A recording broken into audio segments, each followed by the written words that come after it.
Ele seja abençoado nesta manhã e nos abençoe no nome de Jesus. Amém. Obrigado. Obrigado, pastor Daniel. Meus irmãos, mais uma vez, bom dia a todos. Nós estamos hoje, neste domingo, concluindo a série de mensagens Esperança, ainda nos cultos da tarde e da noite, teremos ainda essa ênfase, mas hoje termina a série de mensagem Esperança, que começou no dia 9 de julho, e de lá para cá, todos os pastores, pregadores que passaram aqui por este púlpito, nos falaram sobre esta palavra, sobre este tema, e sem dúvida, a partir de agora, eu e você ouviremos e compreenderemos essa palavra de outra forma, debaixo de uma outra perspectiva, eu creio. Aprendemos muito sobre esperança, mas creio que o Senhor ainda tem algo a nos acrescentar nesta manhã, eu creio. Algumas palavras no nosso vocabulário que se confundem, cujos significados são até parecidos, mas não iguais. São palavras ao mesmo tempo próximas e distantes, e que às vezes podem se anular ou se completar. São atitudes diferentes que se assemelham um pouco ou não. Vocês vão entender um pouquinho do que eu estou querendo dizer agora, a partir de alguns exemplos. Por exemplo, as palavras efetividade e afetividade são palavras próximas e distantes. Efetividade é quando eu faço muitas coisas para alguém, eu sou efetivo na vida de alguém, por exemplo. E afetividade é quando eu faço algumas coisas por alguém, mas coisas carregadas com amor, com carinho, com afeto. Eu posso fazer muitas coisas pela minha esposa, servi-la de muitas maneiras, mas não ser afetivo, não ser carinhoso, não ser próximo. Quer ver um outro exemplo? A palavra solidão e a palavra solitude. A solidão é um isolamento que não me faz bem. Já a solitude é quando eu me afasto preventivamente para me tratar, para eu crescer, para eu amadurecer. Um outro exemplo são as palavras individualismo e individualidade. O individualismo é quando eu penso apenas em mim, é uma atitude egoísta. Já a individualidade é quando eu me valorizo, quando eu invisto na minha pessoa. Outro exemplo, simpatia e empatia. A simpatia é quando eu me afeiçoo a alguém, é quando eu me simpatizo com alguém, quando eu me aproximo de alguém, quando há entre nós algumas semelhanças, isto é simpatia. Mas a empatia é quando eu me coloco no lugar de alguém, é quando eu ajo com compaixão, misericórdia. Outro exemplo são as expressões importante e essencial. Nem tudo que é importante é essencial. E eu preciso estabelecer um critério na minha vida, uma prioridade. Por exemplo, as minhas amizades me são importantes, mas a minha família é essencial. A minha família está na frente das minhas amizades. Então, vocês estão conseguindo compreender aquilo que eu quero dizer nesse momento da minha mensagem, nessa introdução? Seguindo essa mesma linha de raciocínio, e em se tratando da nossa relação com Deus, há duas palavras que são parecidas, podem ser até confundidas, elas se complementam, andam de mãos dadas. A primeira me leva à segunda, e essas palavras são esperança e fé. Esperança e fé. Os conceitos se confundem um pouco, pois estão intimamente ligadas, essas duas palavras, expressões. Em minha opinião, esperança e fé se diferem na prática. Se eu pudesse resumir o significado em um sinônimo, eu diria que esperança é expectativa, enquanto fé é certeza. Esperança, expectativa. Fé, certeza. Segundo o dicionário Webster, A esperança é querer ou desejar algo com um sentimento de expectativa confiante. A esperança é querer ou desejar algo com um sentimento de expectativa confiante. Já o dicionário da língua portuguesa define fé como a crença absoluta na existência ou veracidade de certo fato, convicção íntima. A crença absoluta na existência ou veracidade de certo fato, convicção íntima. A esperança é a mola propulsora da fé. E aí eu começo a fazer a junção dessas duas palavras, fé e esperança, ou esperança e fé. Porém, é preciso destacar que todo aquele que tem fé tem esperança. Mas nem todo aquele que tem esperança tem fé. Agora confundiu de vez, né? Mas é por aí. Toda pessoa que tem fé tem esperança. Mas nem toda pessoa que tem esperança tem fé. Quando nós falamos que precisamos colocar a nossa esperança em Deus, estamos falando que precisamos exercitar a nossa fé no Senhor. Esperança em Deus é a mesma coisa que fé no Senhor, fé em Deus. O próprio apóstolo Paulo chega a colocar essas duas palavras em níveis separados. Em 1 Coríntios 13, quando ele termina a sua carta ao amor, o seu compêndio ao amor, ele diz assim: agora permanecem essas três, a fé, a esperança e o amor. Então ele deixa claro que fé e esperança não são iguais, são parecidos. Ele coloca o amor num patamar mais elevado. A Bíblia nos ajuda a entender essas duas palavras em 2 versículos. O primeiro deles é Romanos 8:24, quando lemos: pois nessa esperança fomos salvos, mas esperança que se vê não é esperança. Quem espera por aquilo que está vendo? Quem espera por aquilo que está vendo? Mas se esperamos o que ainda não vemos, aguardamo-lo pacientemente. Nós somos salvos pela fé, não pela esperança. Mas a esperança nos conduz à fé salvadora.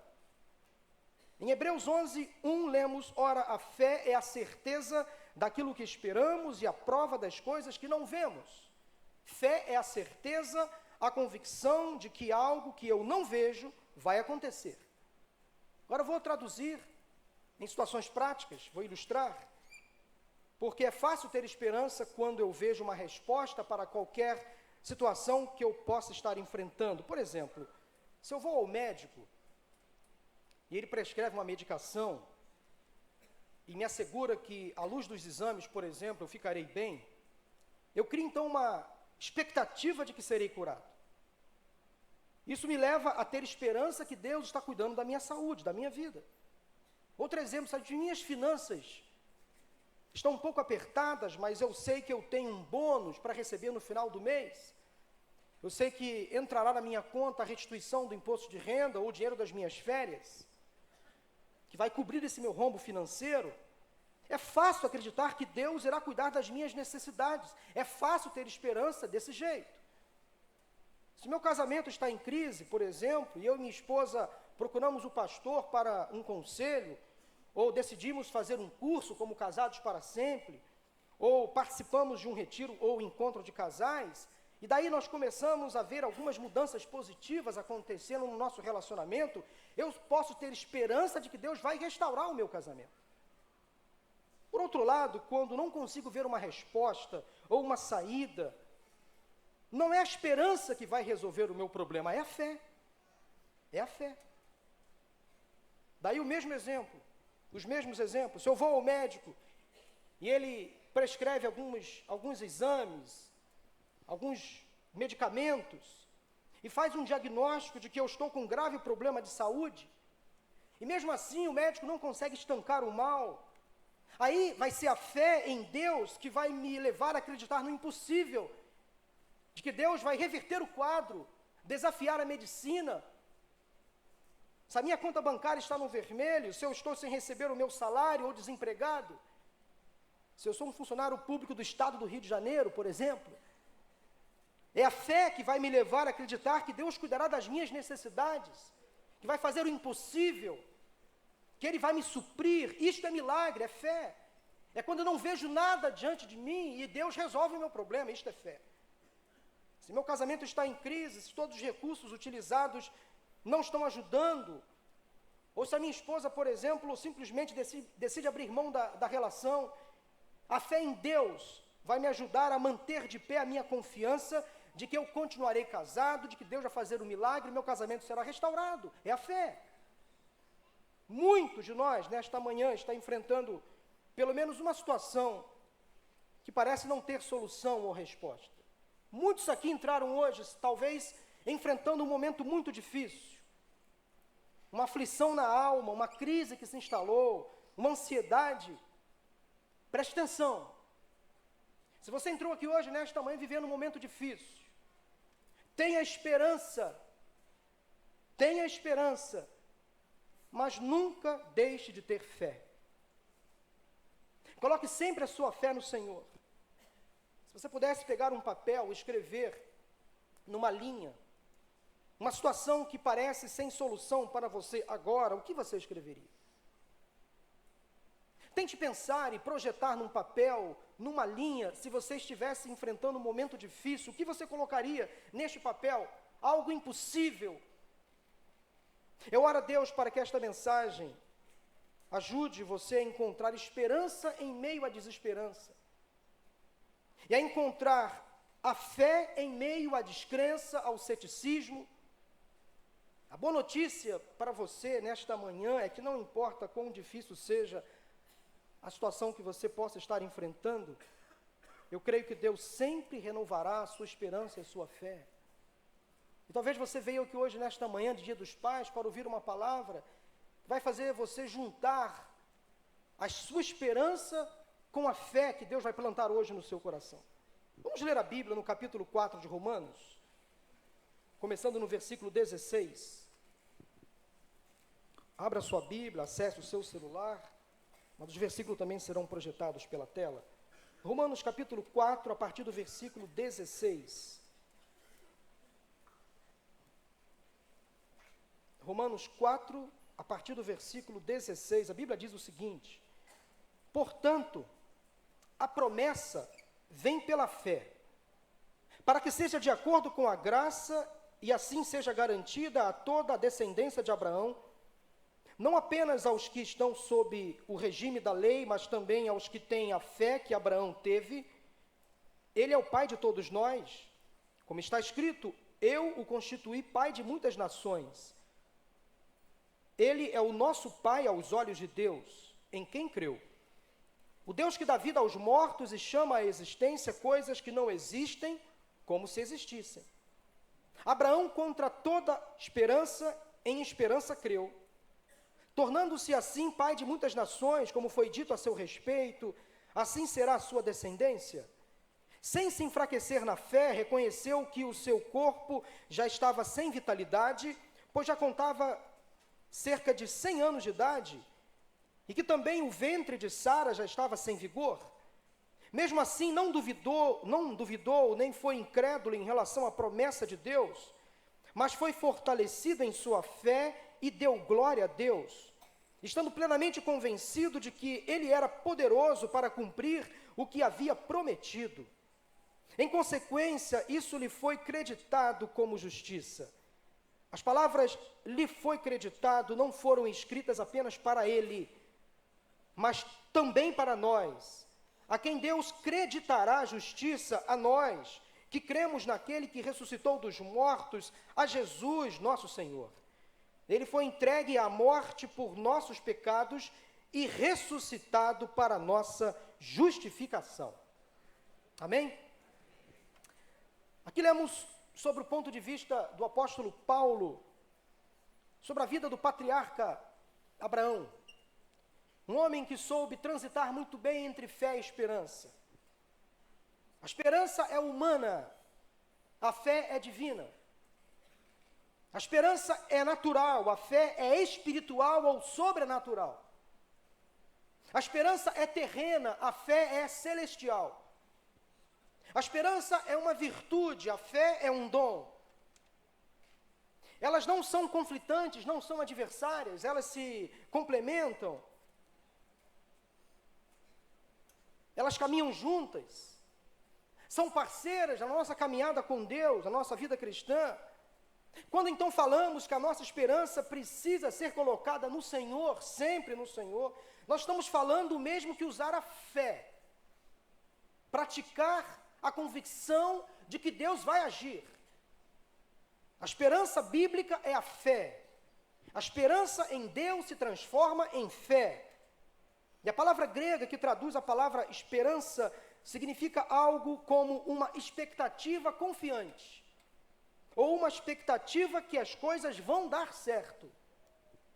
E como Paulo e os outros escritores do Novo Testamento que usaram esse termo eram judeus, eles pensaram em esperança a partir da mentalidade hebraica, judaica, que considerava que a expectativa que eles possuíam estava então condicionada diretamente às promessas de Deus. E Deus é fiel para cumprir o que prometeu.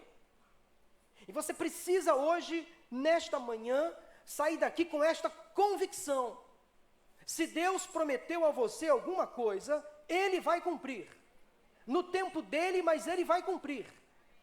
Portanto, a sua esperança tem que ser condicionada à sua fé no Senhor, de que Ele vai agir, cedo ou tarde, Ele vai cumprir o que prometeu.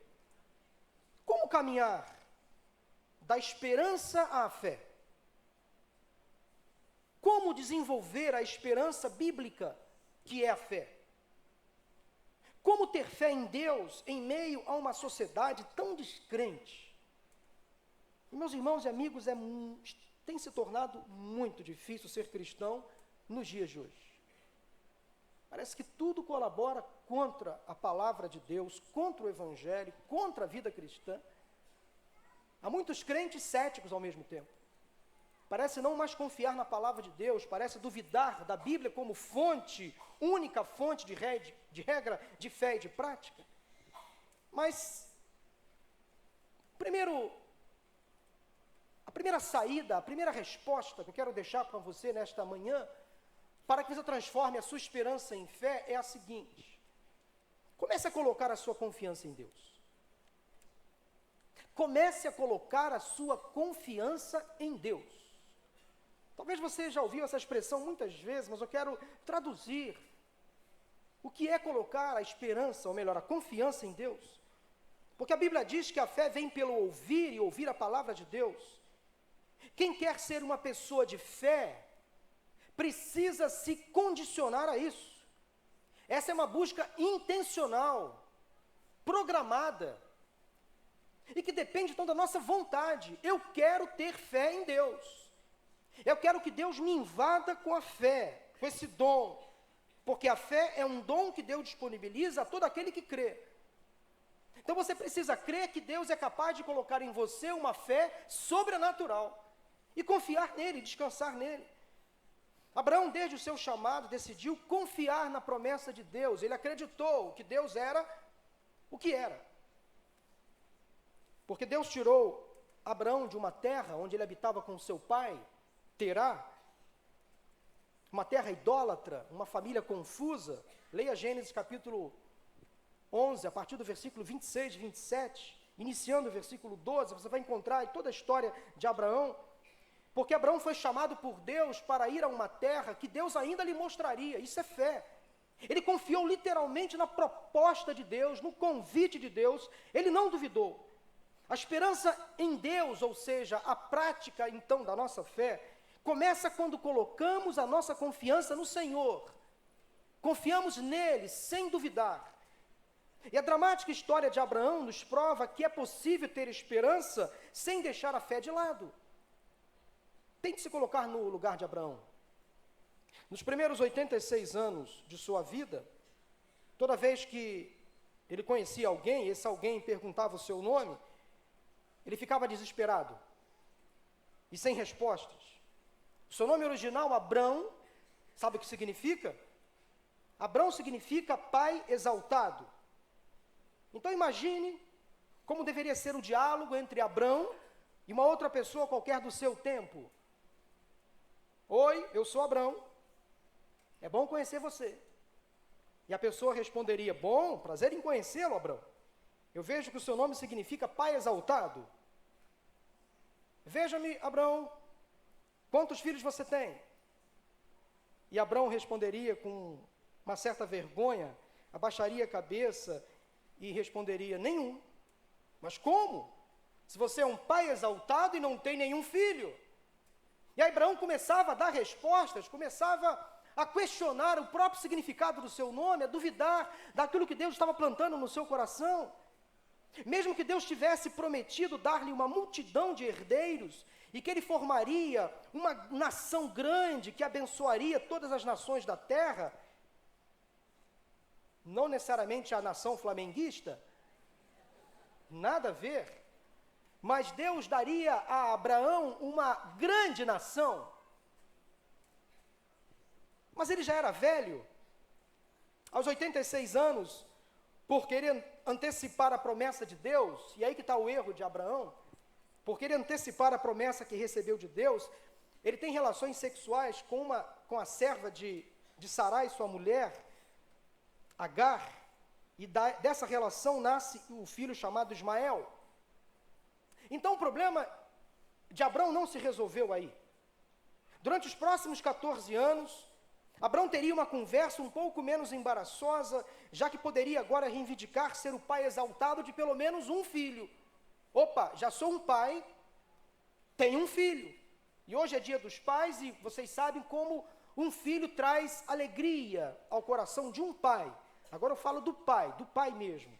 Porque eu me lembro quando eu fui pai pela primeira vez, quando eu fui pai pela segunda vez, os meus valores mudaram, a minha vida mudou, porque na mente humana, masculina, a chegada de um filho muda completamente a nossa vida.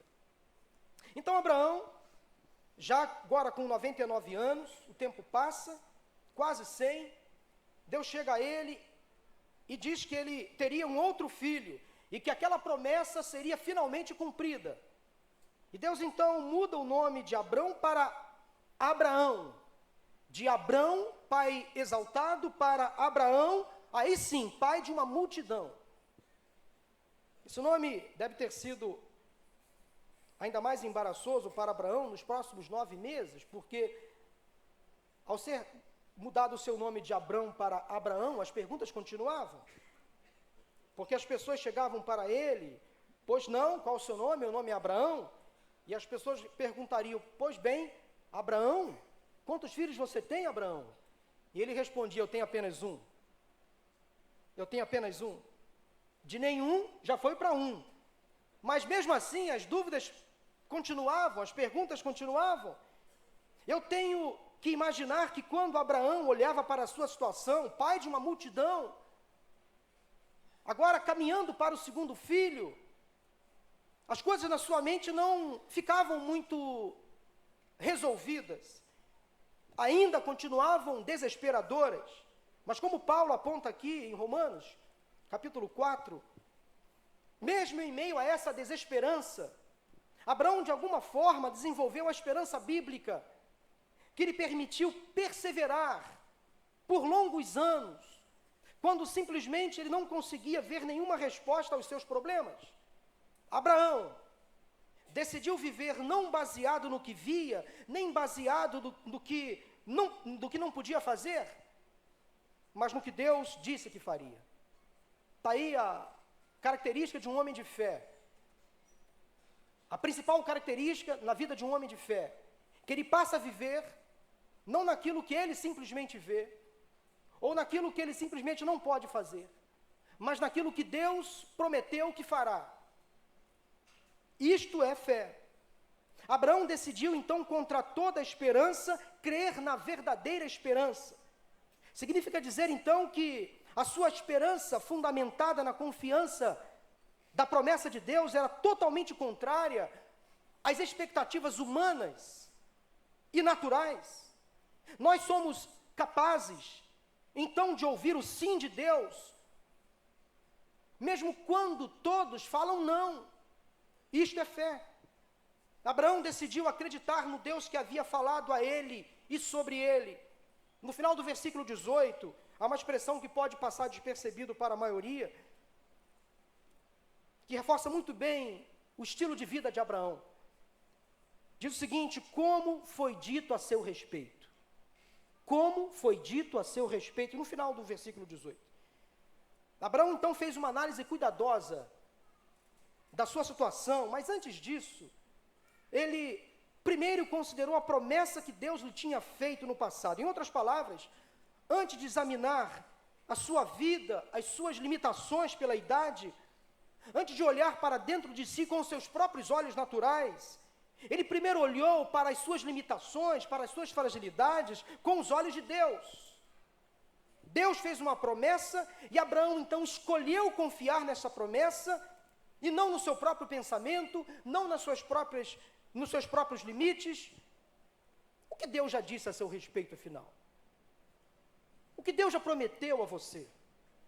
Há uma lição muito importante, irmãos, para nós aqui, porque às vezes nós esquecemos do que Deus já nos diz a nosso respeito. Nos esquecemos do que Ele já nos disse no passado. E passamos a viver em desesperança, até beirando ao ceticismo, porque nós duvidamos do que Deus é capaz de fazer. Quando estou atravessando uma situação que me parece desesperadora, a primeira coisa que eu preciso fazer é ir à Bíblia e refletir sobre as promessas que Deus me deu em sua palavra e que podem ser perfeitamente aplicadas à minha vida, à minha realidade, às minhas necessidades. Digamos que estou tendo alguns problemas de saúde. Quais são, então, algumas das promessas que Deus me oferece na sua palavra que me podem ser aplicadas? Por exemplo, primeiro eu penso que é importante ressaltar aqui que não há em nenhum momento nas Escrituras, nenhum texto bíblico que me garanta que Deus vai me curar de todas as minhas enfermidades. Ele tem poder para curar todas as enfermidades, porque Ele é o Deus Todo-Poderoso. Mas em nenhum momento as Escrituras me garantem que eu serei curado de todas as minhas doenças físicas ou emocionais. Mas em Romanos 8:28 a Bíblia me garante, e eu devo saber, que Deus age em todas as coisas para o bem daqueles que o amam, dos que foram chamados de acordo com o seu propósito. Isto é fé. Então Deus prometeu que Ele está no controle de todas as coisas e pode usar as minhas dificuldades, as minhas doenças, para o meu próprio bem, para a minha aproximação do Senhor. Ele sabe o que está fazendo, Ele está no controle de todas as coisas. Deus prometeu lá em 1 Coríntios capítulo 15, que seus filhos, a exemplo de Jesus, um dia terão um corpo transformado, glorificado, que nunca mais esse corpo se enfermará. Nós nunca mais ficaremos doentes. Então Deus prometeu na sua palavra que quaisquer questões de saúde, seja física ou emocional, com as quais eu estou lidando, são apenas temporárias. Temporárias. Então mesmo que Deus nunca me cure enquanto eu estou aqui nesta terra, eu posso ter esperança na promessa de que no futuro, na glória, não terei mais doenças. Lá não haverá mais dor, mais morte, não haverá mais sofrimento. Eu almejo estar com o Senhor em um dia. E você precisa colocar no seu coração essa esperança, aliada à sua fé em Jesus, de que um dia você estará com o Senhor na eternidade. Porque se você não tem esta certeza, você precisa passar pela experiência de um novo nascimento. Talvez você se convenceu de que você é um crente, mas não se converteu de fato. E hoje de manhã, se você está ouvindo esta palavra, e se o Espírito Santo começar a testificar essa verdade no seu coração, você precisa rever a sua atitude, o seu compromisso, a sua fé em Jesus. Será que você de fato já se converteu? Será que a conversão para você foi um ato? Por mais que nós entendamos, sim, que a conversão acaba sendo um processo na vida de muitas pessoas, um movimento, mas chega um momento em que a pessoa realmente se decide ao lado de Jesus. Ela se convence de que é pecadora, de que precisa de Cristo para alçar a vida eterna e dar frutos dessa espiritualidade, frutos visíveis. Eu não sei como você lida com a sua fé, com a certeza da sua salvação. Por exemplo, se você tiver dificuldades financeiras, quais são algumas das promessas da palavra de Deus que podem ser aplicadas? Porque eu estou trazendo, irmãos, esta ilustração aqui, porque eu sei que no momento atual, da nossa sociedade, do nosso país, do nosso estado, da nossa igreja, Nós que somos pastores acompanhamos diariamente a luta de muitas famílias que enfrentam o desemprego ou que enfrentam a falta de um recurso salarial, por exemplo. Quantas famílias em crise? Lá em Mateus capítulo 6, Jesus prometeu que se buscarmos o reino de Deus e a sua justiça, Deus providenciará comida e roupa para nós. Promessa de Deus. Ele vai abrir as portas. Ele vai fazer um anjo aparecer na sua frente e vai trazer o suprimento necessário. Você pode não ter tudo aquilo que você deseja, tudo aquilo que você sonha, mas se você for fiel, Deus vai cumprir o prometido, não vai faltar o necessário para o seu dia. Ele não vai deixar os seus filhos mendigar o pão, é promessa de Deus. Ele vai abrir uma porta, vai enviar recursos, do meio do nada. Ele vai te suprir nas mínimas necessidades.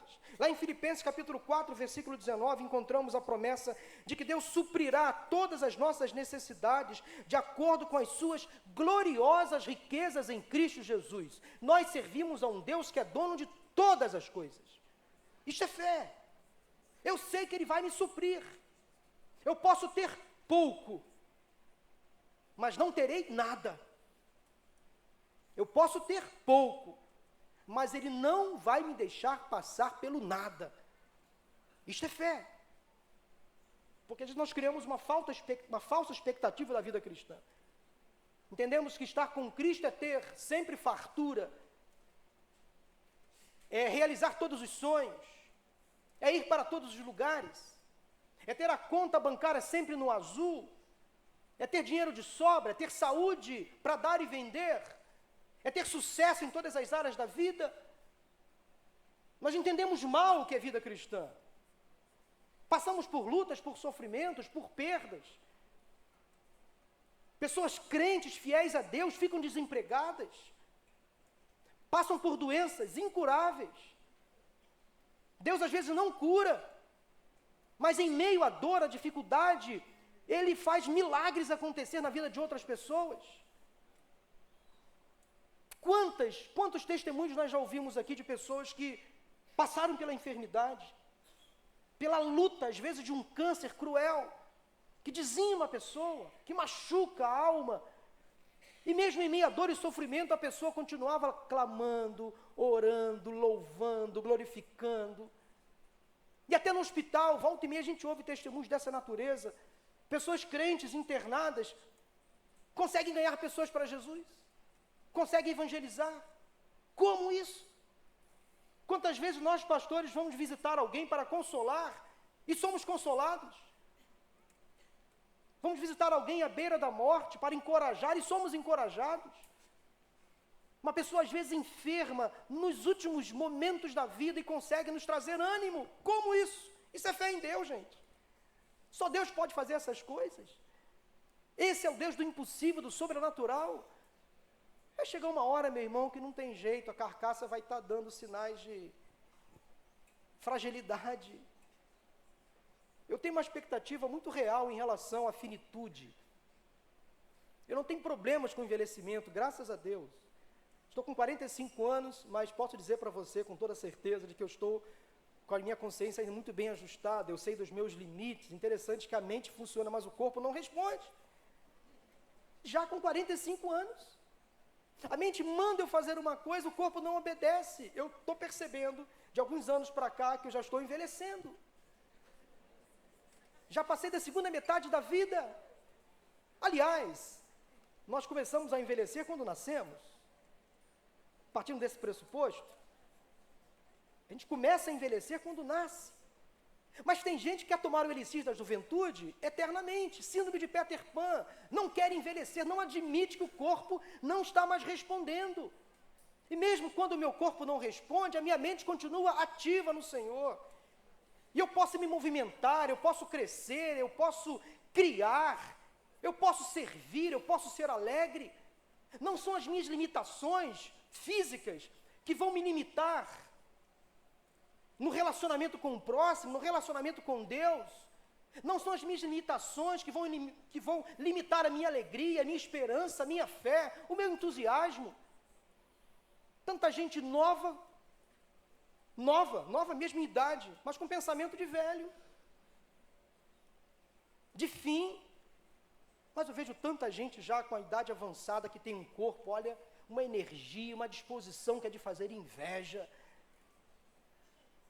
A gente acha graça e é legal isso. Tanta gente aqui que já está passando aí dos 60, 70, mas se mantém animada. Eu vejo às vezes, eu e Maura, a gente lida com pessoas, né, trabalhando com famílias. Tem tanta velhinha aí, cheirosinha, bonitinha, engraçadinha, animada. Legal isso. É bom isso, a gente vê essas pessoas às vezes animadas. O corpo não está respondendo, mas a mente está lá, elas estão lá, estão alegres, estão felizes, estão no geração I, estão brincando, estão se divertindo. Algumas estão até pensando em casamento. Viúvas, né? Viúvas, pensando em casamento. Qual o problema? Quem disse que a viuvez é sinônimo de encerramento das atividades afetivas? Eu não vejo isso na Bíblia em lugar nenhum. Então, meu irmão, minha irmã, seja jovem, na mente, entendendo as suas limitações. Eu quero partir para o segundo ponto dessa mensagem, mas antes de dizer que, obviamente, esse primeiro passo de confiar em Deus é uma alavanca à nossa fé, mas eu preciso estar constantemente gastando tempo na palavra de Deus para entender o que Deus fala a meu respeito, para que eu possa então estar ciente dessas e outras promessas que possam ser aplicadas à minha situação particular. Então, só depois de ter tomado o tempo para entender o que Deus já me prometeu, eu estou pronto para dar o segundo passo, para viver a esperança bíblica em fé, que é a seguinte. Se, em primeiro lugar, para eu sair da esperança à fé, eu preciso confiar em Deus, eu preciso, então, considerar as minhas circunstâncias. Em primeiro lugar, comece a colocar a sua confiança em Deus. Em segundo lugar, considere as suas circunstâncias. Abraão não fechou os olhos para as suas circunstâncias. No versículo 19, vemos que ele considerava a morte do seu próprio corpo e que o ventre de Sara já estava sem vigor, ou seja, improdutivo, estéril. Daquele mato não saía mais cachorro. E o verbo reconheceu, aí no versículo 19, nos transmite a ideia de considerar cuidadosamente algo muito importante. Podemos dizer que Abraão enfrentou os fatos de frente. Quando ele reconhece as suas limitações, ele passa a enfrentar os fatos de frente. Ele tinha noção perfeita do seu limite. Mas ele não se limitou aos seus limites. Mesmo que algumas pessoas, naquela época, viviam mais, Abraão, certamente, já aos 99 anos, já tinha passado da idade de ser pai, e Sara, aos 89 anos, já tinha passado pela menopausa e não era mais capaz de ter filhos. A palavra ventre sem vigor, as palavras ventre sem vigor, ou estéril, em algumas versões, referindo-se a Sara, indica literalmente morte dos membros. Da mesma forma para Abraão. Havia um ditado judeu que dizia o seguinte: um homem centenário é como alguém morto e que já partiu. Não havia mais chance, havia só a expectativa da morte, a certeza da morte. Já estavam fazendo, inclusive, ali o levantamento de recursos para a compra do caixão. Essa era a mentalidade da época.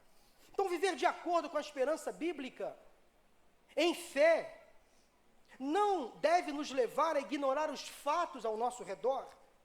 Nós sabemos que todos nós somos limitados, sim. Somos frágeis, sim. Em determinado momento, a cabeça vai estar funcionando bem, mas o corpo não vai mais responder. Considere cuidadosamente as suas circunstâncias, os seus limites, as suas fragilidades. Não faça besteiras. Não assuma compromissos que você não pode quitar. Abraão aqui agiu com a razão, pensou da maneira correta.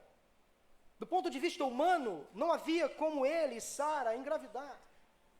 Mas a razão não anula a fé. Pela definição do mundo, não havia mais esperança para Abraão.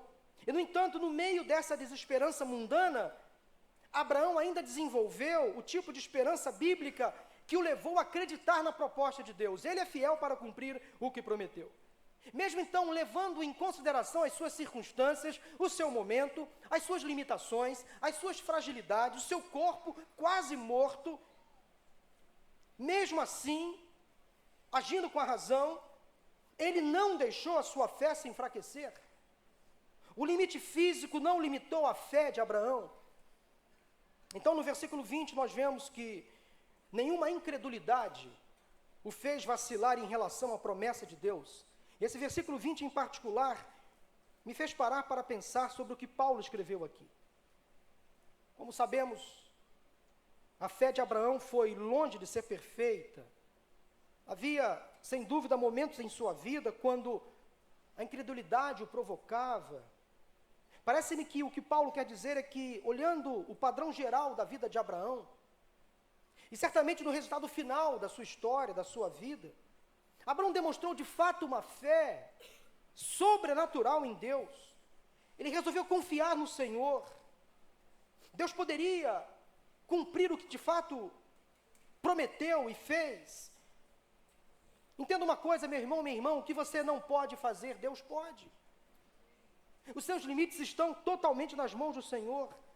Abraão não era um esperançoso descabido, nem um otimista exagerado, que praticava pensamento positivo ou ficava recitando palavras de motivação e encorajamento.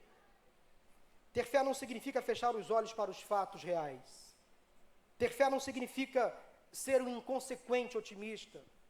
A fé de Abraão era uma fé sólida, centrada em Deus, em vez de ser centrada no próprio homem, nas circunstâncias terrenas. Abraão não acreditava em si mesmo, nem no poder das suas palavras. Ele acreditava no poder de um Deus do impossível, que poderia fazer o necessário para cumprir a promessa que ele havia feito. Abraão colocou a sua esperança no Senhor, na pessoa certa, porque ele estava conectado ao poder de Deus e não dele próprio. Apesar das circunstâncias, apesar dos seus limites, que ele conhecia muito bem, mas ele não se deixava limitar, ele ia além. Meu irmão, minha irmã, considere as suas circunstâncias, mas não fique fixo a essas circunstâncias. O Deus que servimos vai além, Ele é o Deus do impossível, Ele é fiel para cumprir o que promete. E quando Abraão esgotou então a sua experiência em si mesmo, nos homens, ele colocou em prática a sua fé no Senhor. Quais são os seus limites? Quais são as suas circunstâncias atuais? Você deve e precisa colocar tudo isso nas mãos do Senhor e agir com fé, crendo que Deus tem poder para reverter esse quadro. Terceiro lugar, para entendermos o que é viver de esperança em fé, se em primeiro lugar nós precisamos colocar a nossa confiança em Deus, se em segundo lugar nós devemos entender as nossas limitações, entender as nossas circunstâncias, em terceiro e último lugar, nós devemos fazer a nossa parte. Fazer a nossa parte. Para viver de esperança, a partir da esperança chegar à fé, nós precisamos fazer a nossa parte. Embora o nascimento de Isaac tenha acontecido por causa de uma intervenção sobrenatural de Deus, nós conhecemos muito bem a história, duas pessoas já muito idosas, sendo pais de duas crianças, no caso de Abraão e Sara, de uma criança, e já Abraão engravidando Agar e Sara, o cumprimento da promessa de Deus exigiu a participação desse casal. No versículo 21, vemos que Abraão estava plenamente convencido de que Deus era poderoso para cumprir o que havia prometido, apesar das circunstâncias contrárias. E preste atenção que essa é uma definição perfeita do estilo de vida e do tipo de fé que Abraão praticava. Ele estava constantemente, convencido de que Deus cumpriria a sua promessa. Não havia nele margem alguma para dúvida. Ao contrário da concepção de Jesus, por exemplo, que foi realizada sem a união física entre José e Maria, o nascimento de Isaac ocorreu através de um processo humano normal de concepção. Era como se Deus dissesse mais ou menos o seguinte para o casal, Abraão e Sara. Abraão, você está com quase 100 anos, Sara, você está com quase 90, Agora vão trabalhar. Vão fazer o dever de casa, vão namorar. Era mais ou menos isso. Ou seja, o milagre exigiria uma participação do casal. Isso é fundamental nesse processo de entender o que é viver em fé. Porque às vezes entendemos o seguinte: Deus tem obrigação de me abençoar. E aí eu fico de braços cruzados esperando a bênção de Deus, tá? E o que você está fazendo? Qual é o seu movimento para que a sua fé se concretize? Embora não encontremos detalhes exatos de como isso aconteceu, o resultado do nascimento de Isaac confirma que Abraão e Sara fizeram a sua parte. Deus tinha todo o poder para cumprir a sua promessa, sem a participação humana. Sim, Ele é o Deus Todo-Poderoso, mas Ele fez questão de incluir Abraão e Sara no seu projeto. Ei, preste atenção, você faz parte de um projeto de Deus. Você não pode cruzar os braços, você não pode esmorecer. E há outra coisa importante a ser observada aqui, que muitas vezes achamos que para que Deus realize os seus planos, os seus propósitos na nossa vida, nós temos que dar uma ajuda para Deus. Não é bem assim. Abraão quase pôs tudo a perder, quando quis dar uma ajudinha para o Senhor, agindo por meios próprios, tendo relação com Agar em vez de Sara, guardando a promessa no tempo certo. Se Deus prometeu, Ele vai cumprir, no tempo dele e do jeito dele. Então, quanto a isso, Deus não precisa de ajudantes. Não faça aquilo que só Deus vai fazer. Você faz parte de um processo, deve fazer a sua parte, e não a parte de Deus, entenda isso. O possível é com você, o impossível é com o Senhor. Então não tente agir como Deus. Não tente resolver as coisas achando que você vai dar jeito em tudo. Você é limitado, é frágil. Então entenda uma coisa: Deus vai fazer o que você não pode fazer. E você tem que fazer aquilo que você precisa fazer. Quando nos deparamos com a falta de esperança, a nossa tendência natural é pular etapas. É agir conforme o nosso entendimento, antes de considerar o que Deus quer fazer. Mais uma vez, deixe-me dar alguns exemplos de como isso pode funcionar. Como fazer a nossa parte sem interferir no plano de Deus? Como fazer a nossa parte sem dar uma ajudinha desnecessária para Deus? Eu usarei as mesmas ilustrações no início da mensagem.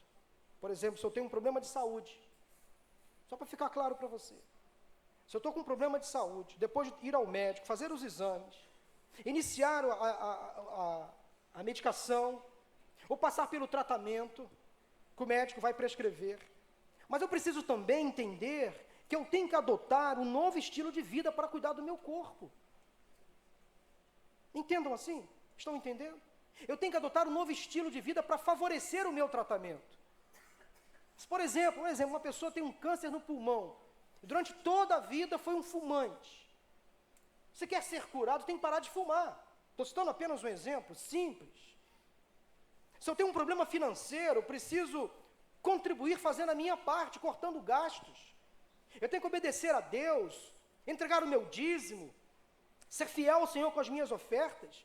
Talvez eu precise passar por um curso, por um conselheiro financeiro, para aprender a administrar melhor os meus recursos, reduzindo então gastos desnecessários em algumas áreas, fechar algumas torneiras.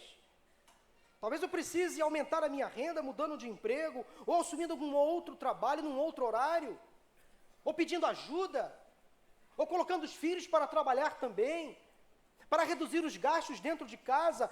Há que se ter uma mobilização conjunta para que o milagre aconteça.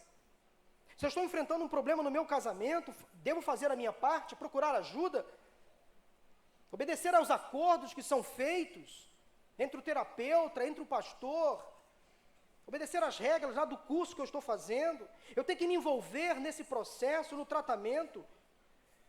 Tirarei da minha mente, da minha boca a palavra divórcio. E isto é fazer a sua parte.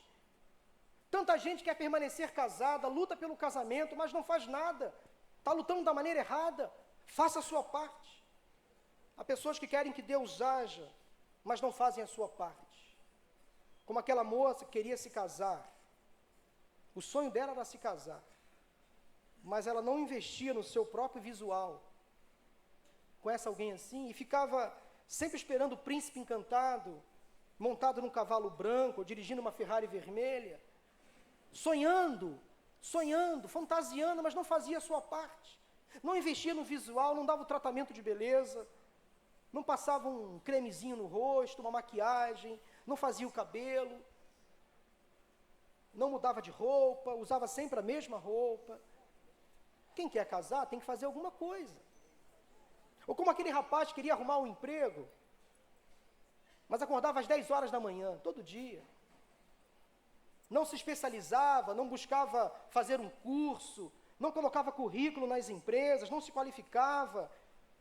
Ou como aquele estudante que queria ser aprovado, mas durante todo o ano não fez os deveres de casa, não obedeceu aos professores em sala de aula, aí fica difícil. O que você está fazendo para que o seu desejo, a sua esperança se transforme em algo real? O que você está fazendo? Eu quero partir para o encerramento desta mensagem dizendo que lá no versículo 20, diz que Abraão foi fortalecido em sua fé e deu glória a Deus. Ele foi fortalecido em sua fé e deu glória a Deus. O verbo fortalecido significa colocar poder.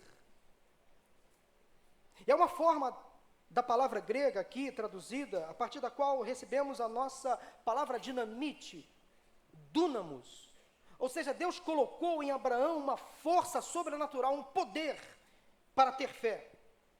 E esse verbo aqui está na voz passiva e não na voz ativa. Ele foi fortalecido, ele recebeu poder. Significa então que não é Abraão quem está fazendo a ação aqui, mas sim o próprio Deus que está agindo nele, que está colocando nele uma força sobrenatural. Isso é muito encorajador, meus irmãos, porque às vezes nós não encontramos força em nós mesmos. As circunstâncias nos derrubam, e Deus chega a nós e nos coloca um ânimo sobrenatural, uma dinamite, um poder dentro de nós. E nós saímos de uma reunião como essa, por exemplo, fortalecidos, crendo na promessa do Senhor, tendo força de que Deus vai fazer o impossível. Isso é uma dinamite dentro de nós, uma bomba, um TNT, um Red Bull, um Gatorade, em menor escala, obviamente. Mas é uma junção de elementos que Deus vai colocando dentro de nós para nos fazer sair daqui saltitando, pulando de alegria, de que eu vou ser o homem que a minha família precisa. Eu vou ser o homem que essa sociedade tanto me cobra. Eu vou ser a mulher de Deus na minha casa, no meu lar. Eu vou ver o sobrenatural na minha família, no meu casamento, na vida dos meus filhos. Eu vou ver o milagre acontecer, a cura física, emocional, eu vou ver. Isto é fé. E se Deus te curar, Ele é Deus. Mas se não te curar, Ele continuará sendo Deus. Nele não vai falhar em nenhum momento. Se você amanhã conseguir o emprego que você tanto sonha, Ele é Deus. Mas se a porta se fechar mais uma vez, Ele continuará sendo Deus. No tempo certo Ele vai abrir uma porta, Ele vai mandar um escape, vai mandar um anjo para te fortalecer. Quem sabe não é o momento ainda de você receber aquela bênção que você espera. Aguarde no Senhor, espere pacientemente no Senhor. Sempre que enfrentamos uma situação que parece desesperadora para nós, Deus está trabalhando em nossas vidas para fortalecer a nossa fé. E a única resposta lógica é dar glória àquele que é o autor da nossa fé. Assim como fez com Abraão, Deus faz com você. Eu quero terminar essa mensagem dizendo que lá em Gênesis capítulo 15, versículo 5, a Bíblia diz que, levando-o para fora da tenda, disse-lhe: olhe para o céu e conte as estrelas, se é que pode contá-las. E prosseguiu: assim Abraão será a sua descendência. Olhe para o céu, veja as estrelas, você não pode contá-las. Aquele momento ali, Abraão ficou sem entender a proposta de Deus, mas ele confiou. Como, Senhor? Como eu terei uma descendência numerosa, se eu sou limitado, se o meu corpo está quase à morte, se eu tenho uma mulher estéril, se eu não posso ter filhos? Como, Senhor? Como isso pode acontecer? O escritor aos Hebreus resume esse momento que Abraão viveu da seguinte maneira: assim, daquele homem já sem vitalidade, originaram-se descendentes tão numerosos como as estrelas do céu e tão incontáveis como a areia da praia do mar. Nós somos o cumprimento da promessa que Deus fez a Abraão. Todos nós somos o povo de Deus. O cumprimento daquela promessa que um dia Deus fez a Abraão à porta da sua tenda. Mas para Abraão entender esse contexto da promessa, ele precisou sair da sua tenda e olhar o impossível. Imaginar que Deus poderia de fato cumprir o que prometeu, e ele confiou. Eu quero dizer para você, em nome de Jesus, nesta manhã, que a mesma fé que Deus deu a Abraão, é a mesma fé que Deus dá a você, a cada um de nós, nesta manhã. Esta fé é para olhar o impossível acontecer, mesmo que não aconteça no seu tempo, mesmo que você não veja com seus próprios olhos, porque Abraão não viu o cumprimento desta promessa na sua totalidade. Mas nós estamos aqui para testemunhar que o mesmo Deus que prometeu algo impossível a Abraão lá atrás, é o mesmo Deus que hoje pode prometer a você algo impossível, e você, quem sabe, pode entender o cumprimento dessa promessa, ou não, mas se Ele prometeu, Ele vai cumprir. Tenha esperança, mas nunca deixe a sua fé de lado. E a ressurreição de Jesus é a base da justificação de todo aquele que crê. A mesma fé dada a Abraão pela justiça de Deus, não foi dada então somente a ele, mas a todos nós que recebemos Jesus como Senhor e Salvador, que cremos que Ele ressuscitou dos mortos. Ele está neste lugar. Eu quero agora, nesse momento de culto, encerrando esta celebração, orar por aqueles que talvez perderam a sua esperança em Deus, perderam a sua fé no Altíssimo. Quem sabe você entrou aqui pensando em desistir, achando que você já está morto em alguma área da sua vida, que não tem mais saída, não tem mais solução. Eu quero orar por você, porque Deus tem poder para agir. Eu quero encerrar esse culto clamando ao seu coração, apelando a você. Caso você necessite hoje dessa dinamite dentro de você, impulsionada pelo Espírito Santo, para você sair daqui cheio de fé, de motivação, de certeza, da convicção da presença de Deus na sua vida. Quero convidar você a sair do seu lugar e vir aqui ao cântico deste hino. Nós vamos orar juntos daqui a pouquinho. Vamos ficar de pé nesse momento. Vamos cantar esse louvor que está sendo projetado aí. Se Deus fizer, Ele é Deus. Se não fizer, Ele é Deus. Se a porta abrir, Ele é Deus. Mas se fechar, continua sendo Deus. Se a doença vier, Ele é Deus. Se curado eu for, Ele é Deus. Se tudo der certo, Ele é Deus. Mas se não der, continua sendo Deus. Minha fé não está firmada nas coisas que podes fazer. Eu aprendi a te adorar pelo que é.